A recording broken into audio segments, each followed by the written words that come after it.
Mendekati pelaksanaan pemilihan umum baik pemilihan presiden dan wakil presiden serta pemilihan calon anggota legislatif, KPU Lubuk Linggau terus melakukan sosialisasi dan memastikan semua warga masyarakat yang mempunyai hak pilih bisa menyalurkan hak pilihnya, tak terkecuali warga binaan di Lembaga Permasyarakatan Kelas 2 Lubuk Linggau.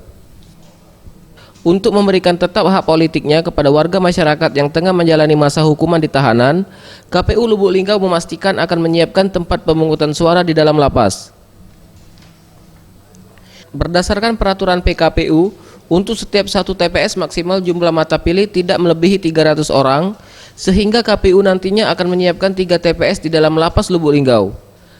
Hal ini mengingat berdasarkan data lapas, jumlah warga binaan sudah mencapai 910 orang.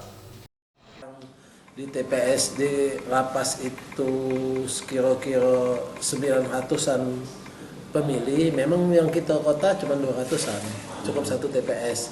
Tapi yang di luar kota itu kan punya hak pilih pula untuk presiden, untuk DPD, itu hak mereka. Dan kita tidak akan mengurangi hak mereka itu. Dengan itu kita tambah 2 lagi, jadi di lapas itu 3 TPS. Meskipun warga binaan bukan tercatat berasal dari kota Lubuk Linggau, tetap bisa menyalurkan hak pilihnya untuk memilih calon presiden maupun anggota DPD dan DPR RI. Tim Liputan, Sriwijaya TV.